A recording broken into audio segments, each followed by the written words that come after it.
ಕೆಲವು ದಿನಗಳವರೆಗೆ ಸೀತಾದೇವಿಯ ಕುರಿತಾದ ದುಃಖವು ಎಲ್ಲರನ್ನೂ ಬಾಧಿಸುತ್ತಿತ್ತು.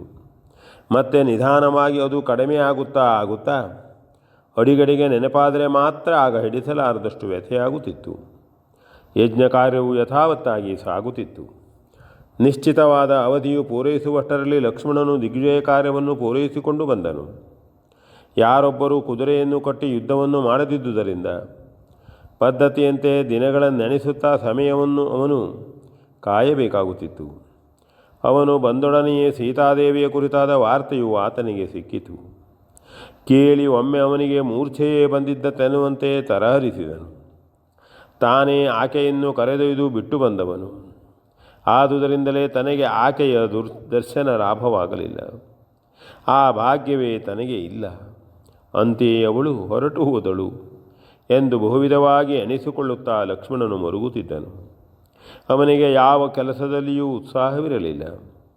ಹಾಗೆಂದು ಮಾಡಬೇಕಾದ ಯಾವ ಕೆಲಸಗಳನ್ನೂ ಮಾಡದಿರುತ್ತಿರಲಿಲ್ಲ. ಒಟ್ಟಾರೆ ಈ ಪ್ರಪಂಚವೇ ಇಷ್ಟು ಎಂದು ಅವನ ಮನಸ್ಸಿಗಾಗುತ್ತಿತ್ತು. ಕಟ್ಟಳೆಯಂತೆ ಯಜ್ಞಕಾರ್ಯವು ಮುಕ್ತಾಯವಾಗುವ ಕಾಲವೂ ಬಂತು. ಅತ್ಯಂತ ವೈಭವೋಪೇತವಾಗಿಯೇ ಯಜ್ಞವಾಗದ ಎಲ್ಲ ಕೆಲಸಗಳು ಪೂರೈಸಲ್ಪಟ್ಟವು. ಪೂರ್ಣಾಹುತಿಯಿಂದ ಅರಳಿದ್ದ ಅಗ್ನಿಯು ಸುಪ್ರಕಾಶಮುಕ್ತವಾದ ಜ್ವಾಲೆಗಳಿಂದ ರಂಜಿಸಿತು. ದೇವತೆಗಳು ಸುಪ್ರೀತರಾದರೆಂದು ಆ ಲಕ್ಷಣಗಳಿಂದ ನಿರ್ಣಯಿಸಿದ ಮಹರ್ಷಿಗಳು ಶ್ರೀರಾಮನನ್ನು ಬಹುವಿಧವಾಗಿ ಕೊಂಡಾಡಿ ಹರಸಿದರು. ಕೋಟಿ ಕೋಟಿ ಸಂಖ್ಯೆಯ ಗೋದಾನಗಳು, ನಾನಾ ವಸ್ತ್ರವಿಭೂಷಣ ದಾನಗಳು ಕ್ರಮದಂತೆ ನಡೆದವು. ಯಾವ ಲೋಪದೋಷಗಳೂ ಇಲ್ಲದೆ ಅಶ್ವಮೇಧವು ಪೂರ್ಣಗೊಂಡು ಅವಭೃತ ಸ್ನಾನವಾಯಿತು. ಸುರರು ಹವಿಸಿನಿಂದ ತಣಿದು ತುಟ್ಟಿಕೊಂಡರೆ ಬ್ರಾಹ್ಮಣರು ದಾನ ಭೋಜನಗಳಿಂದ ತೃಪ್ತಿಪಟ್ಟರು. ಸಂಗ್ರಹವಾಗಿದ್ದ ಎಲ್ಲ ದ್ರವ್ಯಗಳನ್ನು, ವಸ್ತು ವಾಹನಗಳನ್ನು ಶ್ರೀರಾಮನು ಕರೆದು ದಾನ ಪಾರಿತೋಷಕಗಳನ್ನಿತ್ತು ಇತರ ಜನರನ್ನು ತೃಪ್ತಿಪಡಿಸಿದನು. ಹಾಗೆಯೇ ಉತ್ತಮಾಶೀರ್ವಾದವನ್ನು ಮಾಡಿ ಋಷಿಗಳೆಲ್ಲರೂ ಅಲ್ಲಿಂದ ಕ್ರಮವಾಗಿ ಹೊರಟು ಹೋದರು. ಮಿತ್ರರಾಜರು, ಸಾಮಂತರು ಒಂದೆರಡು ದಿವಸಗಳಲ್ಲಿ ಶ್ರೀರಾಮನ ಅಪ್ಪಣೆ ಪಡೆದು ತಮ್ಮ ತಮ್ಮ ಊರಿಗೆ ನಡೆದರು. ವಿಭೀಷಣನು, ಸುಗ್ರೀವಾದಿಗಳು ಮನಸ್ಸಿಲ್ಲದ ಮನಸ್ಸಿನಿಂದ ಶ್ರೀರಾಮನಿಂದಲೇ ಬೀಳ್ಕೊಡಲ್ಪಟ್ಟು ತಮ್ಮವರೊಂದಿಗೆ ಊರಿಗೆ ಮರಳಿದರು. ಹನುಮಂತನನ್ನು ಹೋಗೆಂದು ಶ್ರೀರಾಮನು ಹೇಳಿದರು.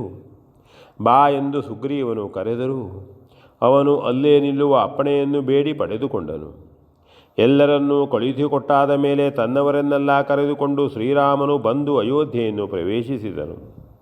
ಮತ್ತೆ ಪದ್ಧತಿಯಂತೆ ಯಥಾವತ್ತಾಗಿ ಯಾವ ಕುಂದುಕೊರತೆಗಳೂ ಇಲ್ಲದೆ ರಾಜ್ಯಭಾರವು ನಡೆಯುತ್ತಿತ್ತು. ಶತ್ರುಘ್ನನು ಅಪ್ಪಣೆ ಪಡೆದು ತನ್ನವರೊಂದಿಗೆ ಮಧುರೆಗೆ ಹೊರಟು ಹೋದನು. ಕಾಲವು ದಿನದಿನವನ್ನು ಒಂದಾಗಿ ಸೇರಿಸಿಕೊಂಡೇ ಮುಂದೆ ಸಾಗುತ್ತಿತ್ತು.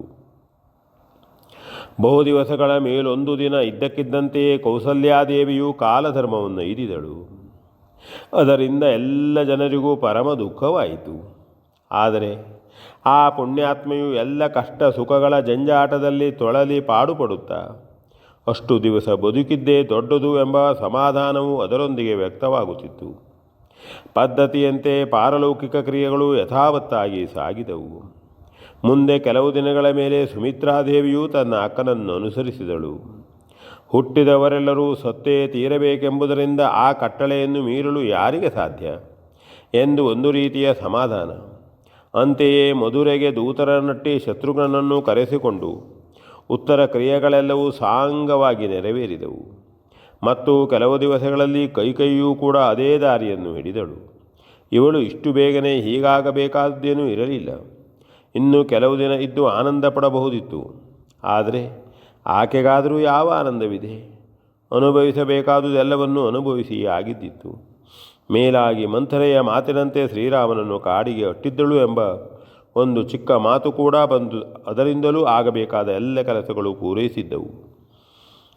ಒಂದೆರಡು ದಿನಗಳವರೆಗೆ ದುಃಖವು ಯಾರು ಸತ್ತರೂ ಇದ್ದದ್ದೇ. ಅಂತೂ ಆಕೆಯ ಕೆಲಸಗಳೆಲ್ಲ ಪೂರೈಸಲ್ಪಟ್ಟು ಇನ್ನು ಯಾರ ಸರದಿ ಎಂಬ ಒಂದು ವಿನೋದ ವಾಕ್ಯವು ಎಲ್ಲಿಂದಲೋ ಕೇಳಿಬಂದಂತೆ ಅದಕ್ಕೆ ಉತ್ತರವಾಗಿ ಮಂಥರೆಯು ನಾನು ಎಂದು ಎದೆತಟ್ಟಿ ನುಡಿದಂತೆ, ಪಾಪ, ಪ್ರೀತಿಯ ಕೈಕೆಯನ್ನು ಕಳೆದುಕೊಂಡು ಮತ್ತೆ ಇರಲಾರದೆ ಕೊನೆಯ ಉಸಿರನ್ನು ಎಳೆದು ಬಿಟ್ಟಿದ್ದಳು. ಅವಳ ಕುರಿತು ಯಾರಿಗೂ ಅಸಮಾಧಾನವೆಂಬುದು ಇರಲಿಲ್ಲವಾದ್ದರಿಂದ ಅಲ್ಲಿ ಹೋಗಿ ಕೈಕೇಯಿಗೆ ಸೇವೆ ಮಾಡುತ್ತಾಳೆ ಎಂದು ಜನರು ಆಡಿಕೊಳ್ಳುತ್ತಿದ್ದರು. ಶ್ರೀರಾಮನು ಆಕೆಯು ದಾಸಿಯೆಂದು ನೋಡದೆ ಅವಳ ಔರ್ಧ್ವದೈಹಿಕವನ್ನು ಕ್ರಮವಾಗಿ ಮಾಡಿಸಿದ್ದನು. ಅಂತೆಯೇ ಮತ್ತೆ ಕೆಲವು ವೃದ್ಧ ದಾಸಿಯರು ಒಬ್ಬರನ್ನೊಬ್ಬರು ಅನುಸರಿಸಿದಂತೆ ಕಣ್ಮುಚ್ಚತೊಡಗಿದರು. ಶ್ರೀರಾಮನು ಆ ಎಲ್ಲರಿಗೂ ಸಮಾನವಾದ ಕ್ರಿಯೆಗಳನ್ನು ಮಾಡಿಸಿದ್ದನು. ಅಂತೂ ಈ ಪರಲೋಕಯಾತ್ರೆಯನ್ನು ಕೈಕೊಂಡ ಎಲ್ಲರ ಕುರಿತು ರಾಮನಿಗೆ ಅಯ್ಯೋ ಅನಿಸುತ್ತಿತ್ತು. ಯಾವುದನ್ನು ತೋರಗೊಡದೆ ಅವನು ಎಲ್ಲವನ್ನೂ ನುಂಗಿ ಸಹಿಸಿಕೊಂಡು ಅದೇ ವೇದನೆಯನ್ನು ಅನುಭವಿಸುತ್ತಿದ್ದನು. ಮುಂದೆ ಸ್ವಲ್ಪ ವರ್ಷಗಳಲ್ಲಿ ಮಕ್ಕಳ ಮದುವೆಗಳು ಕ್ರಮವಾಗಿ ಜರುಗಿದವು. ಭರತನಿಗೆ ಪುಷ್ಕರ ಮತ್ತು ತಕ್ಷಕರೆಂಬಿಬ್ಬರು, ಲಕ್ಷ್ಮಣನಿಗೆ ಅಂಗದ ಮತ್ತು ಚಂದ್ರಕೇತುಗಳೆಂಬಿಬ್ಬರು, ಅಂತೆಯೇ ಶತ್ರುಘ್ನನಿಗೆ ಸುಬಾಹು ಮತ್ತು ಶತ್ರುಘಾತಿ ಎಂಬಿಬ್ಬರು. ಹೀಗೆ ಆ 3 ಮಂದಿಗೂ ಎರಡೆರಡು ಪುತ್ರ ಸಂತಾನವು ಪ್ರಾಪ್ತಿಸಿತು. ಸಾಧಾರಣ ಅವರೆಲ್ಲರೂ ಶ್ರೀರಾಮನ ಮಕ್ಕಳಾದ ಕುಶಲವರ ಪ್ರಾಯದವರೇ ಆಗಿದ್ದರು. ಈ 8 ಬಾಲಕರಿಗೂ ಸುಯೋಗ್ಯ ಕನ್ನಿಕೆಯರನ್ನೇ ತಂದು ಶ್ರೀರಾಮನು ಅತ್ಯಂತ ವೈಭವೋಪೇತವಾಗಿ ಮದುವೆ ಮಾಡಿಸಿದ್ದನು. ಹಿರಿಯ ರಾಣಿಯರು ತೆರವು ಮಾಡಿಟ್ಟ ಆ ಸ್ಥಾನವನ್ನು ಮಾಂಡವಿ, ಊರ್ಮಿಳೆ, ಶ್ರುತಿಕೀರ್ತಿಯರು ಹೊಂದಿ ಮತ್ತೆ ಅತ್ತೆಯರಾದರು. ಒಮ್ಮೆ ಬರಿದಾದ ಅರಮನೆಯು ಮತ್ತೊಮ್ಮೆ ನಂದನವನದಂತೆ ನಳನಳಿಸುತ್ತಿತ್ತು.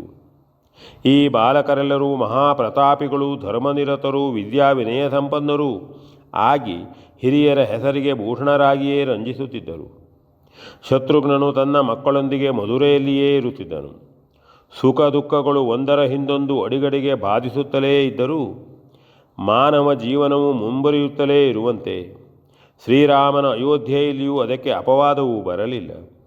ಸೀತಾ ವಿರಹಿತನಾದ ಶ್ರೀರಾಮನು ಮತ್ತು ಕ್ರಮದಂತೆ ತನ್ನ ರಾಜ್ಯಭಾರವನ್ನು ನಿರ್ವಹಿಸುತ್ತಿದ್ದನು. V N Bhagwat ಬರ್ಪಳ್ಳಿ.